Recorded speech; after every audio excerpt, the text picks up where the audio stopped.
Welcome to Paskvan Podcasts. Please like, subscribe, and comment. It really helps this channel. Today, we're digging into a story that, well, even after all these decades, it just doesn't sit right in the official records. We're going back to Socorro, New Mexico, April 24th, 1964. Socorro back then. Mm-hmm. It really wasn't the kind of place you'd expect anything unusual to happen. You know, pretty quiet town, dusty. Right. A mix of ranching, some mining, the college there. Yeah. It was just nestled in the Rio Grande Valley. Life was predictable, steady. Completely ordinary. Exactly. And that profound sense of normal is really the key backdrop here. Yeah. Because against that backdrop, one of the most, credible and baffling close encounters anywhere unfolded. And the man right in the middle of it all, he was almost the perfect witness, wasn't he? Police officer Lonnie Zamora. Mm-hmm. Not some UFO chaser or anything like that.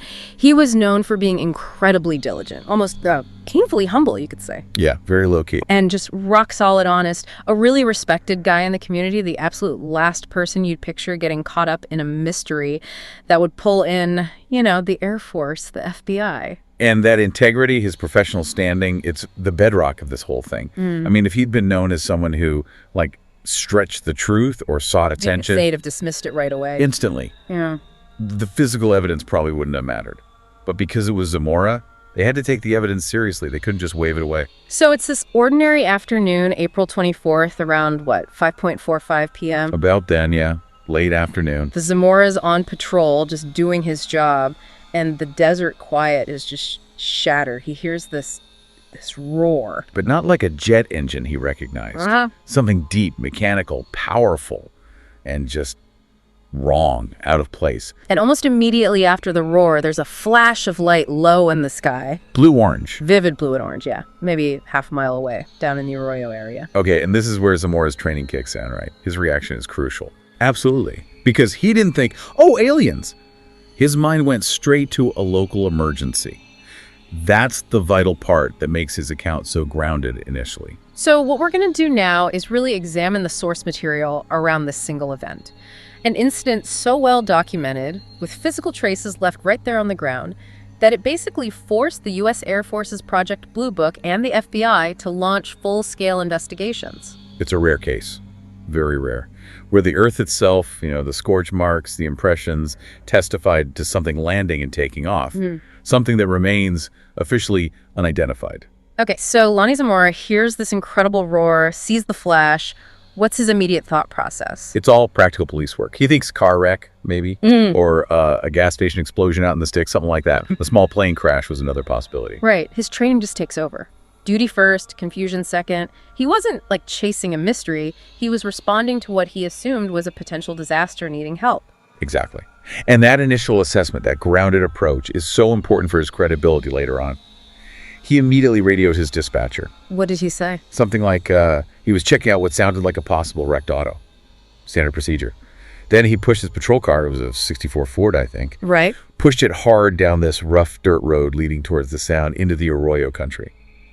Kicking up a lot of dust. Now, there's a detail about the sound that's interesting. The initial roar, the really violent one, it stopped. Abruptly. Just cut off, leaving silence. Which must have been odd. He kept driving, probably expecting to see smoke, maybe hear the crackle of fire from a wreck. But nothing. Nothing continuous. So as he got closer, maybe a few hundred yards from where he thought the sound came from, the road started to climb a small hill, overlooking a shallow gully. He began to slow down. He crests the rise. What does he see first? Well, it must have been confusing. He's geared up for wreckage, right? Fire, twisted metal. Instead, he sees something down in the gully that his brain probably took a few seconds to even process. Something white. Yeah, a white object resting low. But then, almost immediately, he noticed movement near it. And that's when the initial shock probably shifted into something deeper. Real confusion, maybe even alarm. He first thought maybe a car flipped over or something white, like a boat. That was his initial attempt to categorize it. Yeah, like an overturned car or maybe a small white boat trail or something like that. But the shape was all wrong. Oh. The sources describe it as distinctly egg-shaped, ovoid. And it was gleaming, metallic looking. Not huge, maybe the size of a, small car like a VW Beetle. But sitting upright. Upright, yes. Yeah. Not crashed. It was resting on what clearly looked like legs. landing struts. So this is the moment. He didn't just stumble on it. He actively pursued a sound, followed his police instincts, and those instincts led him right to this. Pretty much. Yeah. He drove towards what he thought was a tragedy, an accident scene, and found himself confronting something utterly silent, baffling, just sitting there on the desert floor. That mental shift, from investigating officers to witness to the impossible, that's the core of this. Okay, so Zamora stops his cruiser maybe 150 yards away, and then gets out, approaches on foot. You drove a bit closer first, then got out. Yeah. Trying to get a better look, cautiously. And as he got closer, the details sharpened. Details that just screamed, not from around here. Let's focus on the craft itself. What were the specifics? He described it as seamless, smooth, like completely smooth white metal, almost like porcelain or polished aluminum, but with no joints. No seams, no rivets? None. That's a huge detail. Think about any aircraft, especially experimental ones from the 60s. They're covered in panels, bolts, rivets, weld lines. Access points, yeah. Right. This thing is described as monolithic, just a pure, smooth white shell. And crucially, no windows, no visible doors or hatches. Just a solid object. How is it standing? On 4 legs. He described them as spindly, kind of thin, almost like they might telescope, but clearly strong enough to support the object. They rested directly on the sandy ground, maybe holding the body of the craft about 3 feet up. And there was a sound, even while it was just sitting there. Yeah, not the initial roar, but a low hum or whine, a steady sound, suggesting, some kind of active power source inside, even though it wasn't moving. Okay, and then the figures. This part is always unsettling. Definitely. He reported seeing 2 small entities near the object. Oh, humanoid. Humanoid in shape, yes, but small. He compared them to the size of like a 10 or 12-year-old kid. But proportioned to like adults. Exactly. Not children, but small adults. And they were wearing something white. Coveralls, maybe? Like white one-piece suits covering them completely. What were they doing? Just standing there? Seemed like they were busy with something near the craft, maybe inspecting it. Then as Zamora's cruiser got closer, before he got out, one of them apparently looked up. Seemed startled, yeah. He reported seeing one turn quickly, maybe look right at his car, and then both of them moved very fast, very efficiently, around the side of the craft, disappearing behind its bulk. Wow, so that's the moment it becomes interactive. He's not just seeing an object, he's being seen by whatever is operating it. A terrifying realization, I imagine. You go from observer to observed in an instant. But before they vanished completely, he saw something else, something on the craft itself. This is the insignia, right? Yes. This is where it gets really specific and also controversial down the line. He clearly saw a marking on the side of the white object, a red insignia. Red? What did it look like? This is often called the key piece of evidence, but also the most argued about. In his first reports, the ones made right away, Zamora was very precise. He described it as looking like an arrow-like shape, an elongated V with a straight line drawn horizontally across the middle of the V, not like a letter A, but a distinct symbol, red on the white surface. Not just a random shape, but something that looked deliberate, like a logo or a symbol. Exactly, like an emblem. And its importance is huge because it's a concrete detail, something specific, something potentially traceable that he observed up close. And yet later on, the official reports kind of fudged this detail, didn't they? They became very cagey about it, yes. But the fact that Zamora, this credible, grounded police officer, reported seeing a specific, non-standard symbol confirmed he wasn't just seeing a light in the distance. He was close enough to see identifying marks. Right. That detail alone pushes it way beyond a typical sighting. Absolutely. So there he is, face to face with this physical object, occupied by these small humanoid figures, bearing this weird symbol. Lonnie Zamora, the Socorro patrolman, knew instantly, didn't he? He knew this was something completely outside anything he'd ever known or conceived of, something not made by human hands in 1964. So the figures disappear behind the craft. The dynamic shifts immediately, doesn't it? From quiet observation to, well, something else. Totally. The low hum he'd heard suddenly ramped up, violently. The situation went from weird to dangerous in a heartbeat. What happened next was just sensory assault. The sound changed drastically. Oh, yeah. Zamora described it as a sudden, incredibly loud, metallic shriek, an ear-splitting roar, even louder than the first one he'd heard from a distance. He said it physically rattled his chest, vibrated the ground under his feet. Suggesting immense power. Immense power, yeah. Maybe very low-frequency sound waves involved, along with just the raw noise of whatever propulsion system kicked in. And then the visual.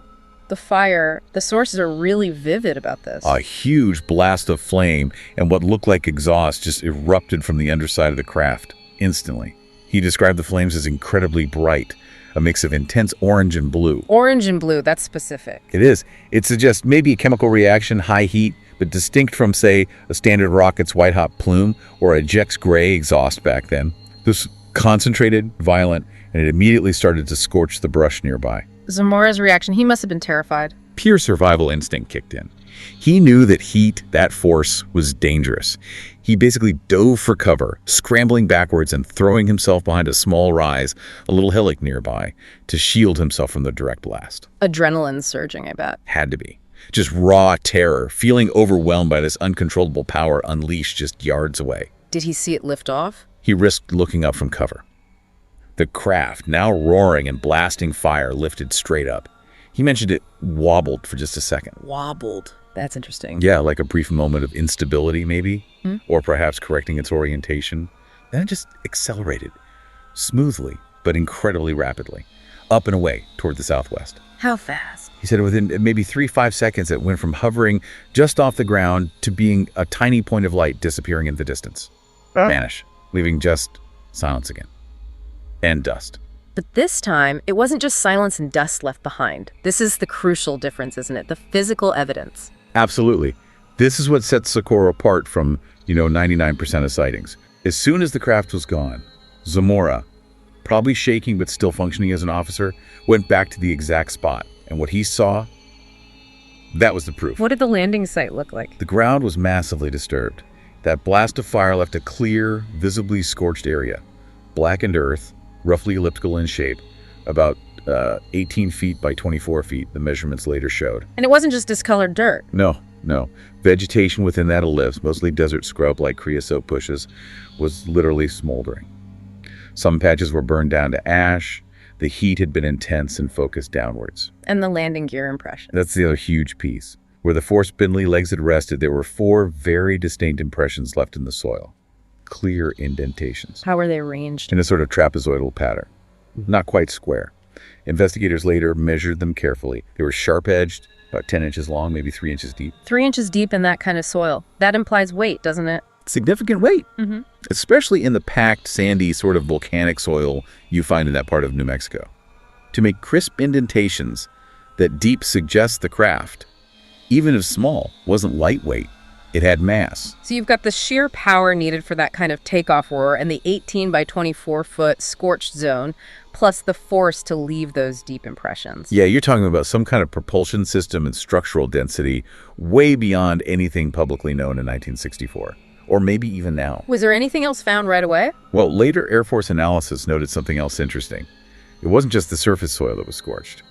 Some small stones, bits of caliche in the landing area, showed signs of cracking and even fusion, like they had been hit by extreme, localized thermal shock. Wow. And there were reports, though sometimes debated, that later soil sample analysis found trace metallic residues, magnesium, silicon, aluminum oxides fused into the dirt, things that didn't match the local geology or known rocket fuels. So Zamora sees all this, the smoldering bushes, the deep marks in the ground. What does he do? Gets back on his radio. Still shaken, trembling even, according to reports. Yeah. But he radios for backup. He didn't yell UFO. He reported a fire, the scene, needed assistance. He knew he had to secure this evidence immediately. And that quick action, getting other officers there within minutes. That's what locked this case down. The physical traces weren't discovered hours or days later. They were witnessed and secured almost immediately after the event, thanks to Zamora's call. That immediate corroboration is gold standard territory for this kind of investigation. So backup arrives. Sergeant Chavez, other officers, what was their reaction when they saw the site? Relief for Zamora, probably, because they saw it too. The fresh scorch marks, the bushes still smoking slightly, those 4 clear indentations in the ground. It immediately validated Zamora's account. It wasn't a story, it was a scene. They confirmed he wasn't making it up or hallucinating. Exactly. This wasn't in his head. It was right there, physically marked on the landscape. And that's when things escalated very quickly. Within, 48 hours? It went federal. Big time. Yeah, this blew past local police capabilities instantly. Project Blue Book got involved. That was the Air Force's official UFO investigation unit based out at Wright-Patterson Air Force Base. Who did they send? They sent Captain Richard Heiser, an investigator, and crucially, Dr. J. Allen Hynek. Hynek was the astronomer who served as Blue Book's chief scientific consultant. The guy who was often the main debunker for the Air Force. Often, yes. Yeah. But also someone who grew increasingly puzzled by certain cases. They arrived in Socorro and spent days on site. Meticulous work. Measuring the impressions, the storch pattern, collecting soil samples, burned vegetation samples. The whole 9 yards. What was their take on Zamora himself, even Hynek, the skeptic? They were apparently very struck by his consistency. He told the story exactly the same way, over and over, without adding dramatic flair or changing details, even under pretty intense questioning. He wasn't enjoying the attention. No. Internal Air Force memos noted he seemed genuinely distressed, confused, maybe even embarrassed by the whole thing, not acting like someone pulling a hoax or someone wanting to be the center of a UFO cult. Hynek himself later wrote that Zamora's solid background and demeanor made lying seem extremely unlikely. And the FBI got involved too. Why them? National security concerns, mainly. Potential public panic. This was 1964. Cold War tensions were high. Anything unexplained and potentially technological appearing in U.S. airspace near military installations like White Sands? Well, that gets the FBI's attention. What did the FBI conclude about Zamora? Their assessment mirrored the Air Force's view of the witness.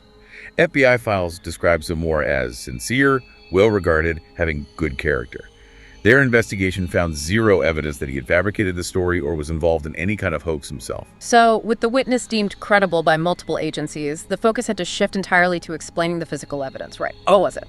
Exactly. And that's where the official explanations started to run into serious trouble. The debunking attempts essentially failed because they couldn't account for the physical facts on the ground. Let's look at those attempts. The most obvious one first. Experimental military craft. White Sands missile range isn't far away. That was the go-to theory for many officials, definitely. It seemed logical. Small craft, powerful vertical takeoff, maybe some kind of secret VTL test, an early lunar lander prototype perhaps, or an advanced drone. Made sense on the surface, but why didn't that explanation stick, even internally? Several reasons. First, the Air Force checked its logs.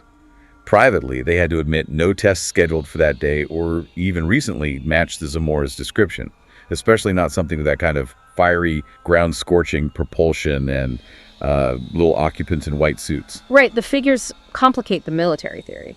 Hugely. Second, strict protocols were in place. You just didn't test highly classified, potentially volatile experimental craft that close to a populated town like Socorro, especially not low to the ground. It's a massive safety violation. And the craft itself didn't match known projects. The description Zamora gave, that seamless, egg-shaped, windowless design, the specific nature of the roar and the blue-orange flames, the rapid ascent, it just didn't line up with any known U.S. airframe or propulsion tech of the era. Even the super-secret stuff still largely followed recognizable aerodynamic principles and used known materials. This seemed different. Alien, almost, in its engineering. Okay, so if not military, what about the other popular theory? The college hoax. Students from the local tech institute pulling a prank. Ah, yes, the New Mexico Tech students. They were known for elaborate pranks, so it was an easy theory to float, especially for officials looking for a quick, mundane explanation. But did it hold up against the evidence? Not at all. It completely fell apart when you looked at the physics. To make those landing impressions, remember, 3 inches deep in packed soil, you'd need to drop something weighing thousands of pounds onto that spot. Even if just for a moment. That's not a simple student prank structure. Yeah. And the sound, a roar that physically vibrates someone's chest 150 yards away. The heat, intense enough to scorch an 18 by 24-foot area, singe rocks, melt minerals. Not exactly achievable with firecrackers and bedsheets. Not even close. Students could maybe rig up some smoke, some flashing lights, maybe a balloon, but they couldn't generate that kind of raw sonic energy or that level of concentrated thermal power. The energy requirements just dwarfs anything students could realistically assemble and deploy secretly in an arroyo. The physics just don't work for a hoax. They really don't. Plus, Right. Think about it. If you pulled off a prank that got that much attention, FBI, Air Force, global news, wouldn't someone eventually brag about it? You'd think so, especially decades later. Exactly. But no student, no group ever came forward to claim credit for the Socorro sighting. That enduring silence is pretty telling. It strongly suggests it wasn't a prank. Okay, so military craft seems unlikely. Student hoax fails the physics test. What about the last resort? Zamora just imagined it. Hallucination. Hysteria. That's always the fallback. but it's the weakest argument here by far. Why? Because hallucinations don't leave physical evidence. Right, thoughts don't scorch earth. Precisely. The scorch marks were real. They were photographed, measured, analyzed. The indentations were real, cast, documented. You can't hallucinate 4 deep holes in the ground in a specific pattern. And weren't there other reports around the same time? Yes, some other local residents reported seeing unusual lights or smoke in the sky in that general area around the same time Zamora had his encounter. While they didn't see the landing itself, it adds corroboration that something unusual was airborne that afternoon. So the physical evidence just kills the hallucination theory. Completely. The sheer amount of tangible, measurable data collected at the scene, verified by multiple trained investigators within hours. It just makes any purely psychological explanation impossible. So the bottom line from all this high-level scrutiny. Was that something undeniably physical, powerful, and non-conventional, landed in that gully, left clear evidence of its presence, and took off?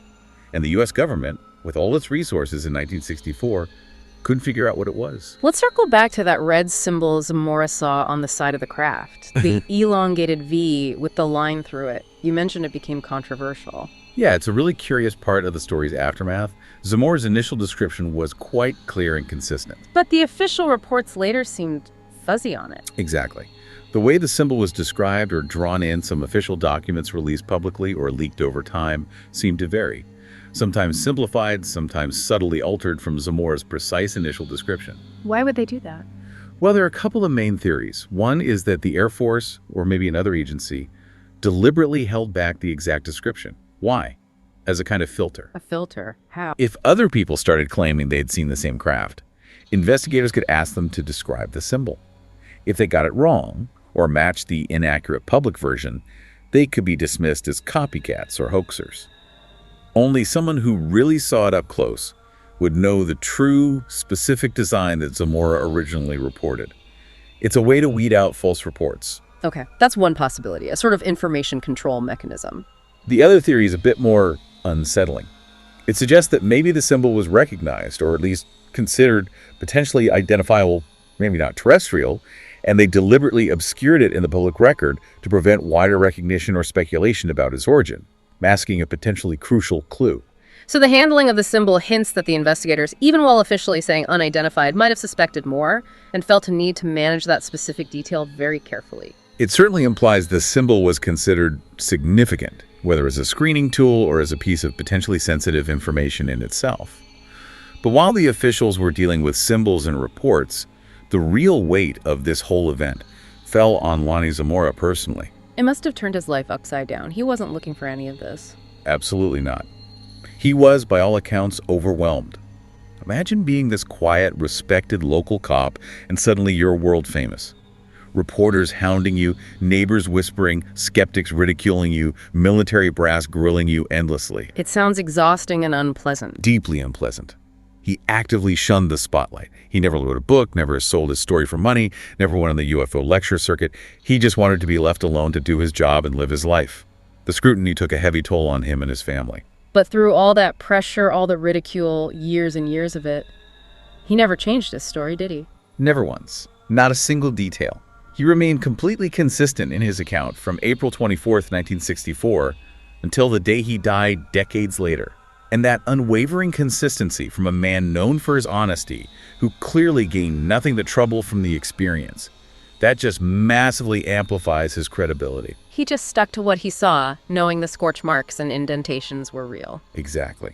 He stood by his testimony because he knew it was the truth, and the physical evidence corroborated it. And this consistency, combined with the evidence, is why the Socorro case holds such a unique place in the study of these phenomena, right? Especially for people like Hynek. Absolutely. Dr. Hynek, who spent years working for the Air Force trying to find conventional explanations for sightings, came to see Socorro differently. He classified it as a close encounter of the second kind, CETA-2, meaning an encounter with physical traces left behind. And he considered it one of the strong cases. One of the strongest.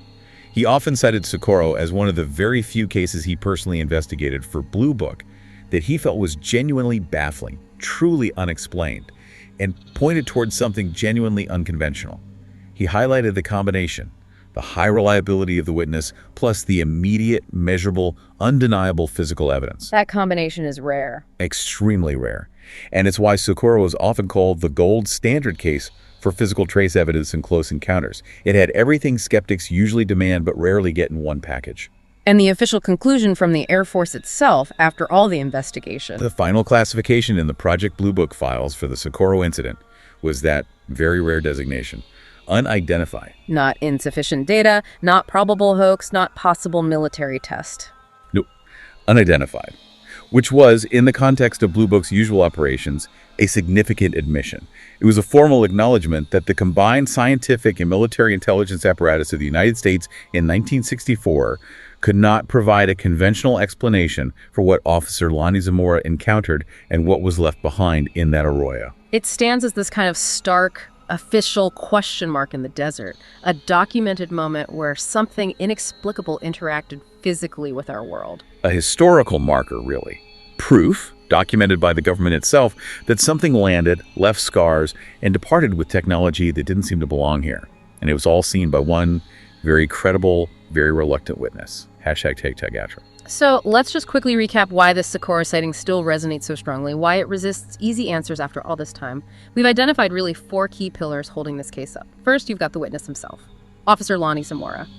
Unimpeachable credibility, total consistency, no motive to lie. Absolutely. Pillar number 1. Then, second, the immediate corroboration.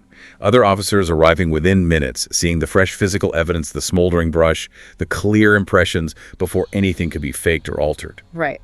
Third pillar, the physical evidence itself. Undeniable, measurable. Those deep landing impressions in that specific pattern, the large scorched area, the heat effects on rocks, the reported metallic traces. Tangible proof. Crucial. And the fourth pillar is the failure of the official investigations. Project Blue Book, the FBI. They threw resources at this. They wanted a simple explanation, military or hoax.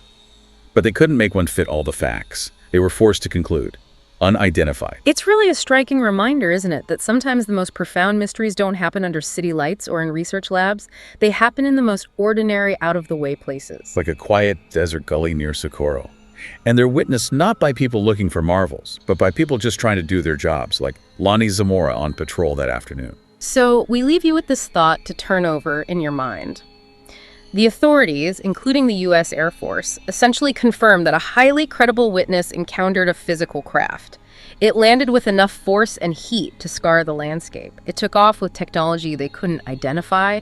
The military explicitly stated it wasn't one of theirs. So the question remains, what kind of advanced vehicle, built by whom, possessed that capability in 1964? What was it doing testing its systems or whatever it was doing in a remote New Mexico arroyo? And maybe the most curious part, why, during such a potentially sensitive landing of an unknown craft, would they allow a police officer to get close enough to see not just the craft, not just the occupants, but that specific strange red symbol on its side? What was the purpose of revealing that detail?